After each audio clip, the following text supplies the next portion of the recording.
ngo mu maso y'Abisiraheli, bivuge ngo yari asigaye atsikamiwe n'iminsi mu minsi yari ishize. Imana yavugana nawe ikakubwira aya magambo, yakire n'imbaraga yawe umaze igihe uri gusenga, ngo uyu munsi Uwiteka rero ndatangira kugukuza. Haleluya. Ngo mu maso y'Abisiraheli, mu maso y'abantu babonaga yuko nta kintu wageraho, mu maso y'abantu bavugaga ngo ntabwo uzabyara, Imana iraguha urubyaro. Mu maso y'abantu bavugaga ngo ntuzashaka, mu maso y'abantu bavugaga ngo nubwo wize ntuzigera ubona akazi, mu maso y'abantu bavugaga ngo nubwo utangiye kwiga ntuzagira ubwenge, mu maso y'abantu bavugaga ngo nubwo uri kwiga nta minerivare.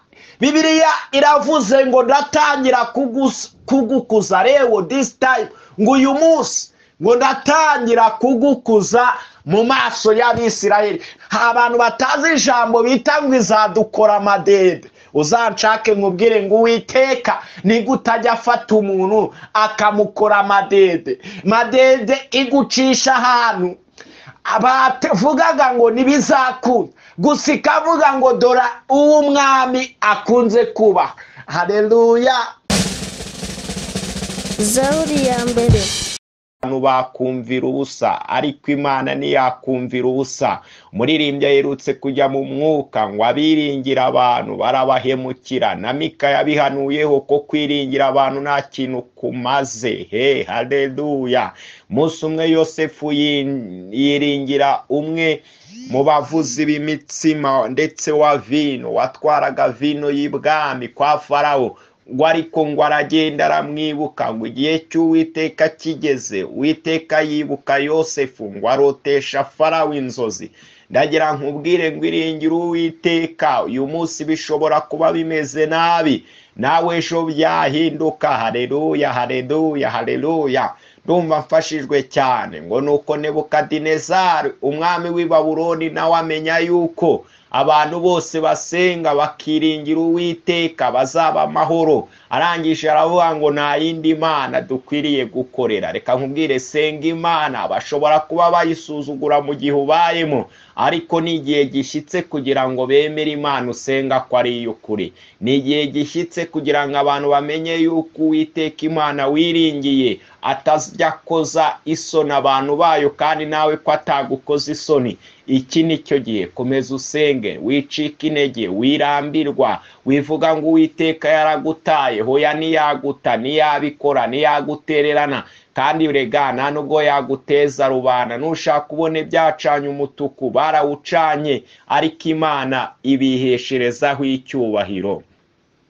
Ni mwene so Pasiteri Imanishimwe Emmanuel. Muri iyi minsi mfite ijambo riri kumfasha rivuga ngo gukiranuka ni imibereho, ni ubucuruzi bwunguka budahomba. Ndakubwiza ukuri, niwiringira Imana abantu kabone nabo batabimenye, ariko wowe ubwawe ukaba ubizi, n'Imana ikaba ibikuziho, ikaba yavuga ngo uyu ni umwana wanjye. Kandi rega burya umuntu aba abizi, ugashora umushinga bita gukiranuka, ntabwo uzagumirwa, ntabwo uzagumaha, ntuzapfa ukenyutse, ntabwo uzakena, ntuzahinduka umurizo, uzaba umutwe. Niwiringira Imana ugashora imari bita gukiranuka, yo kugendera mu kuri, yo kuvuga ukuri kw'ijambo ry'Imana, ukirinda irari ry'iby'iyi si, ugatumbira amaso Yesu, ugatumbira amaso Imana, ntabwo uzamwarwa, ntabwo uzakorwa n'isoni. Imana ishimwe. Umugabo umwe yiringira Imana, ari we bita Yosuwa. Imana ishimwe, imugambirira abantu bari bazi ko itamukuza. Yosuwa 3:7. Imana iravuga ngo uyu munsi ndatangira kugukuza, ngo mu maso y'Abisiraheli. Bivuge ngo yari asigaye atsikamiwe n'iminsi mu minsi yari ishize. Imana yavugana nawe ikakubwira aya magambo, yakire n'imbaraga yawe umaze igihe uri gusenga, ngo uyu munsi Uwiteka rero ndatangira kugukuza. Haleluya. Ngo mu maso y'Abisiraheli, mu maso y'abantu babonaga yuko nta kintu wageraho, mu maso y'abantu bavugaga ngo ntabwo uzabyara, Imana iraguha urubyaro. mu maso y'abantu bavugaga ngo ntuzashaka, mu maso y'abantu bavugaga ngo nubwo wize ntuzigera ubona akazi, mu maso y'abantu bavugaga ngo nubwo utangiye kwiga ntuzagira ubwenge, mu maso y'abantu bavugaga ngo nubwo uri kwiga nta mineriva. Bibiliya iravuze ngo ndatangira kugukuza rero this time, ngo uyu munsi ngo ndatangira kugukuza mu maso y'Abisirayeli. Nakunze umuntu twasenganye umusozi yari afite igisubizo cy'Imana, agira n'ikindi Imana yari imubwiye, agira ibyiringiro, atera haleluya, ahera ahantu yibukiye Imana, aravuga ngo izatunyuza mu marembo y'abarupitse. Abantu batazi ijambo bita ngo izadukora amadede. Uzanshake nkubwire ngo Uwiteka ni gutajya afata umuntu akamukora amadede. Madede igucisha ahantu abavugaga ngo ntibizakunda, gusa ikavuga ngo dora uwo umwami akunze kuba. Haleluya.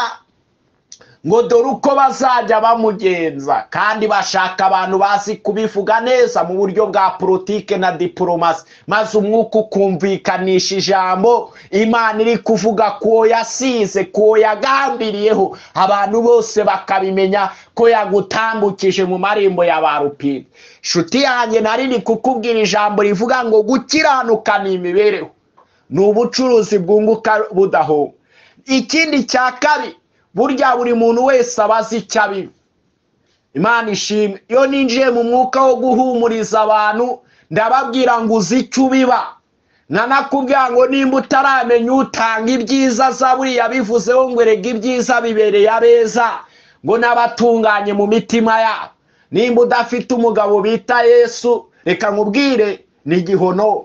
Wenda ushobora kuvuga ngo kuri hasi adakijijwe akaba afite ibyiza, ntibimuhaye amahoro, kuko nta mahoro y'umunyabyaha. Benshi barara mu nyanja, bandi barara mu matuwarete, kuko ntituzi aho babikuye. Kandi nanone naho twaba tutahazi, tuzi ko Imana yacu igwishiriza imvura n'abeza. Zaburi ya mbere iravuga ngo ababi nibamera batyo, ngo bamera nk'umurama utumurwa. Nubwo bashobora kugira ibyiza, ariko baratumuka, bazaba nka Sekibi, ntibazigera binjira mu bwami bw'Imana. Iryo ni ijambo ry'Imana kandi risobanurishijwe umwuka wera. Mubwire ngo nimba utaramenya Yesu, umwakire uyu munsi, uvuge ngo umugabo bita Yesu agena ibyiza. Ariko se wowe wirirwa usambana, uraheheta, uri umusinzi, warangiza ugaseka abantu bamenye Imana, bita abasazi. Na Yesu yabavuzeho ngo nimba dusaze kubw'ijambo ry'Imana, kandi niba tunacecetse, ducecetse mu izina ry'Uwiteka, Imana rihabwa icyubahiro.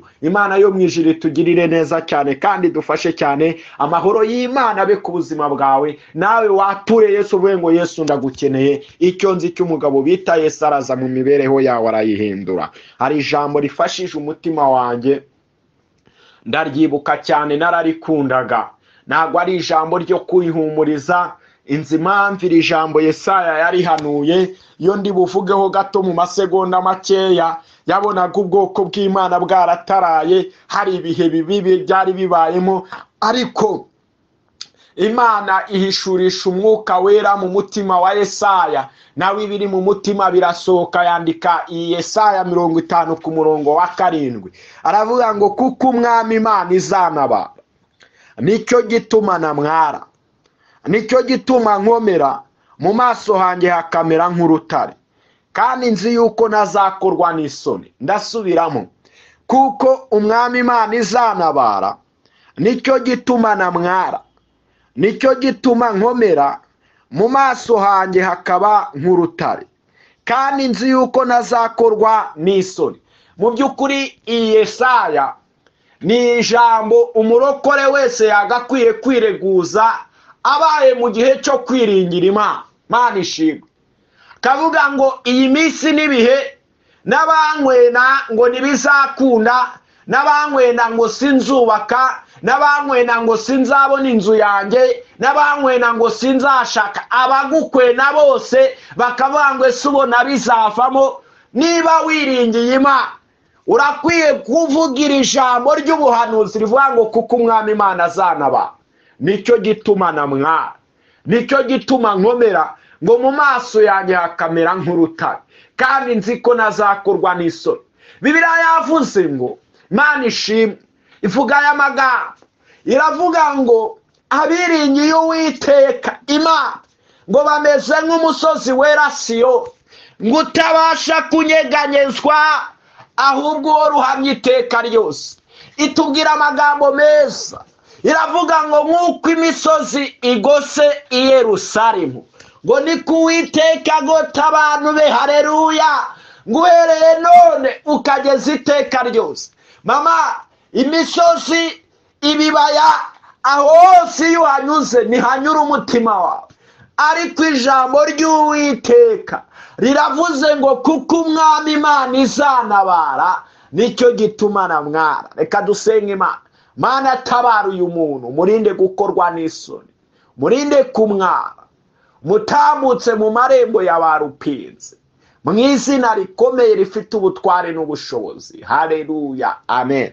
Ni mwene so Pasiteri Imana ishimwe Emmanuel. Reka nkwe nomero yanjye ya telefone, wampumuriza nanjye nkaguhumuriza. ni uguteranya 250 78 4 6 6 ndabakunda cyane cyane. Abantu mbonereho kubatumira abari hafi, abari online ku itariki 20 z'ukwezi kwa 10, nuko kwa 10 dufite umugoroba wo gushima Imana uzatangira saa 10. Ndagira mbwira abantu batangire kubisengera, abafite inkunga y'ibifatika bayiduhe, kuko tuzaba turi kumwe n'abakozi b'Imana. Nago twabasezerera amaramasa kandi baje kumva Imana. Mu by'ukuri inkunga yawe y'amasengesho n'inkunga y'amafaranga, mu by'ukuri tuyibonye twahimbaza Imana. Twiringiye Imana, twiringiye Imana ko yagukoraho bikagenda neza, kandi nzi ko nazakorwa n'isoni. Niko ijambo ryatubwiye, nawe ntago uzakorwa n'isoni. Ni umugoroba wo gushima Imana kubw'ibyo Uwiteka yadukoreye. Ufite terime ivuga ngo Uwiteka yadukoreye ibikomeye, none natwe turishimye. Ni live kubizera Yesu TV, ndetse ku rusengero face to face kubazaba bahari turi gusenga. Uzaba ari umugoroba udasanzwe hano Kimisagara neza kuri station. Kizaba gifite intego nanone ivuga ngo Pastor Imana ishimwe, shima Imana. Tuzaba turi kumwe n'umushumba, umukozi w'Imana Imana ihagurukije, yitwa Kimanuka Jean Paul, ndetse n'umuririmbyi. Uwo ni umuririmbyi. Tuzaba turi kumwe na True Worship Team ndetse na Blessing Choir. Na amakorari meza. True Worship Team ni korari nziza igufasha gushima Imana ugahembuka, bafite indirimbo nziza.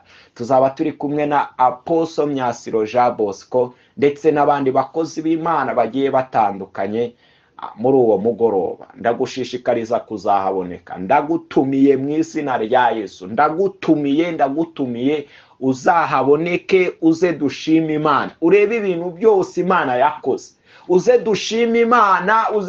Hari igihe mu gushima Imana kwa Imana izavuga ngo gushima, reka nkore n'ikindi, nzaba ndi gushima Imana ngewe, nawe uzaza ushima Imana. Imana ikugirire neza.